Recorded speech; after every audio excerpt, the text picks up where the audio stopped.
அதிகாரம் தொலைக்காட்சியின் பிரதான செய்திகள். முதலில் தலைப்புச் செய்திகள். போதைக்கு அடிமையான மகனை மீட்டு தருமாறு போலீசில் சரணடைந்த தாய். யாழில் சம்பவம்.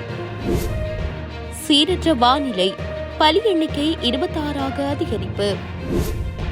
வீட்டிற்குள் நுழைந்த போலீசாரின் ஜீப் மயிரிழையில் தப்பிய மாணவர்கள். இலங்கையில் மாயமான இளம் தாயும் மகளும். பொதுமக்களின் உதவியை நாடியுள்ள போலீசார். தொடர்வன விரிவான செய்திகள். போதைக்கு அடிமையான மகனை போதை பழக்கத்தில் இருந்து மீட்டு தருமாறு தாயாரொருவர் மானிப்பாய் போலீசாரிடம் கோரிக்கை விடுத்த சம்பவம் இடம்பெற்றுள்ளது.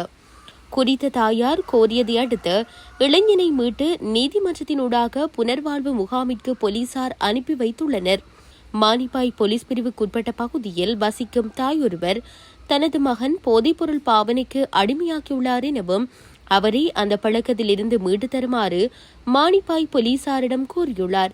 அதனையடுத்து இளைஞனை கைது செய்த போலீசார் மல்லாகம் நீதவான் நீதிமன்றில் முற்படுத்தி நீதிமன்றத்தினூடாக கந்தக்காடு மறுவாழ்வு மையத்திற்கு அனுப்பி வைத்துள்ளனர்.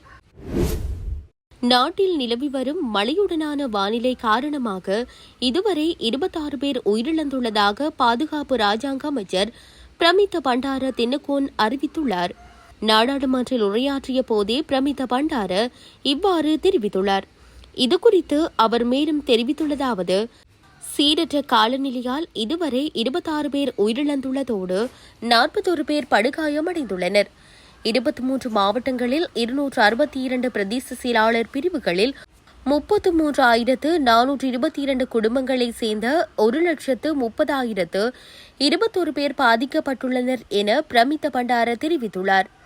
அந்த பிரதேசங்களில் அரசாங்கத்தினால் நடாத்தப்படும் 116 பாதுகாப்பு நிலையங்களில் 2,368 குடும்பங்களைச் சேர்ந்த 9,248 பேர் தங்க வைக்கப்பட்டுள்ளதாக ராஜாங்க அமைச்சர் மேலும் குறிப்பிட்டுள்ளார்.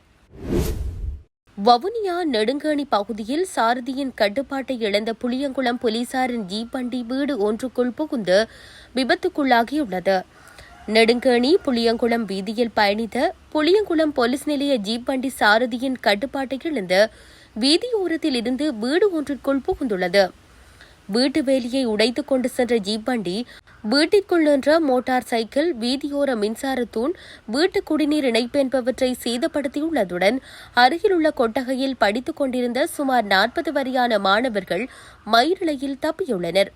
விபத்தின் போது புளியங்குளம் போலீஸ் நிலைய பொறுப்பதிகாரி உட்பட 5 பேர் சிவில் உடையில் வாகனத்தில் இருந்ததாக விபத்து இடம்பெற்ற பகுதியில் இருந்த மக்கள் தெரிவித்துள்ளனர். குறித்த பகுதியில் பொதுமக்கள் குவிந்ததும் போலீசார் அங்கிருந்து நெடுங்கேணி போலீஸ் நிலையத்திற்குள் தப்பி சென்றுள்ளனர். நெடுங்கேணி போலீசார் சம்பவ இடத்திற்கு வருகை தந்து விசாரணைகளை மேற்கொண்டு வருவதுடன் ஜீப் வண்டியை மீட்கும் பணியில் ஈடுபட்டுள்ளனர். விசேட அதிரடிப்படையினரும் சம்பவ இடத்திற்கு வருகை தந்துள்ளமை குறிப்பிடத்தக்கது. குறித்த போலீசார் மதுபோதையில் வாகனத்தை செலுத்தியமே விபத்திற்கு காரணமாக இருக்கலாம் என பொதுமக்கள் குற்றம் சாட்டியுள்ளனர். கட்டுநாயக்காவில் இளம் தாயும் பிள்ளையும் காணாமல் போயுள்ளதாக போலீஸ் நிலையத்தில் முறைப்பாடு செய்யப்பட்டுள்ளது. இந்நிலையில் காணாமல் போன பெண் மற்றும் அவரது மகளை கண்டுபிடிக்க பொதுமக்கள் உதவியை போலீசார் நாடியுள்ளனர். அவர்களின் புகைப்படத்தை வெளியிட்டுள்ள போலீசார் பெண் மற்றும் அவரது மகள் குறித்து ஏதேனும் தகவல்கள் தெரிந்தால் உடனடியாக தெரிவிக்கவும் என அறிவித்துள்ளனர்.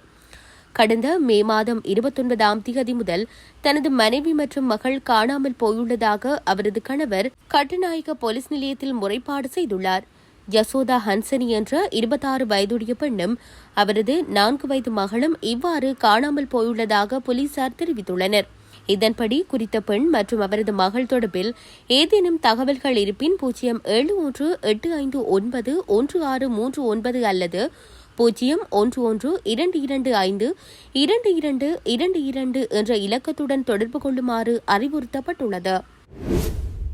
சமூக வலைதளங்களில் பரவிய வீடியோ ஒன்றில் சிறுவனை தாக்கிய சம்பவத்துடன் தொடர்புடைய நபர் கைது செய்யப்பட்டுள்ளார். புல்மூட்டை அரிசிமலை பகுதியில் தாக்குதல் மேற்கொண்ட நபரும் சம்பவத்திற்கு உதவிய குற்றச்சாட்டில் மேலும் 2 பெண்களும் கைது செய்யப்பட்டதாக போலீசார் தெரிவித்தனர்.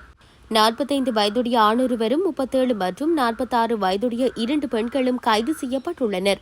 இவர்கள் வெளியோயா கல்யாணபுர பிரதேசத்தில் வசிப்பவர்கள் என தெரிவிக்கப்படுகிறது. தாக்குதலுக்குள்ளான 4.5 வயதுடைய சிறுவன் போலீஸ் காவலில் வைக்கப்பட்டதாக போலீசார் மேலும் தெரிவித்தனர். சிறுவர் துஷ்பிரயோகம் செய்த குற்றச்சாட்டின் பேரில் குறித்த நபருக்கு எதிராக விரைவான நடவடிக்கை எடுக்குமாறு பல சமூக ஊடக பயனர்கள் போலீசாரை வலியுறுத்திய நிலையில் இந்த கைது சம்பவம் இடம்பெற்றது. இந்த நபர் சிறுவனை கொடூரமாக தாக்குவதை அயல் வீட்டார்கள் வீடியோ எடுத்து சமூக வலைதளங்களில் வெளியிட்டனர்.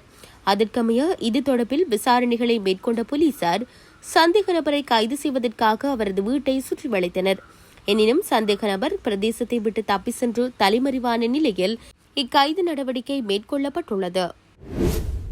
ஸ்ரீலங்கா பொதுஜன பெரமுனவின் கண்டி மாவட்ட நாடாளுமன்ற உறுப்பினரான மஹிந்தானந்த அழுத்கமிகே மற்றும் குணதிலக ராஜபக்ச ஆகியோருக்கிடையில் ஏற்பட்ட மோதலில் காயமடைந்த குணதிலக ராஜபக்ச தீவிர சிகிச்சை பிரிவில் அனுமதிக்கப்பட்டுள்ளதாக தெரிவிக்கப்படுகிறது.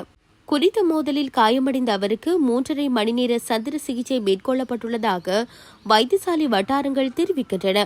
காலில் எலும்பு முறிவு ஏற்பட்டதால் அவருக்கு இந்த அறுவை சிகிச்சை செய்யப்பட்டுள்ளது. ஆளும் கட்சியின் கண்டி மாவட்ட நாடாளுமன்ற உறுப்பினர்கள் குழு கூட்டத்தின் முடிவில் ஏற்பட்ட மோதலில் குணதிலக ராஜபக்ச தாக்கப்பட்டுள்ளார். மோதலில் காயமடைந்த குணதிலக ராஜபக்ச கொழும்பு ராணுவ வைத்தியசாலையில் அனுமதிக்கப்பட்டார். இதேவேளை சம்பவம் தொடர்பில் போலீசில் முறைப்பாடு செய்யப்பட்டுள்ளதாக ராஜபக்சவின் பாதுகாப்பு அதிகாரி ஒருவர் தெரிவித்துள்ளார். இத்துடன் செய்திகள் யாவும் நிறைவு பெறுகின்றன.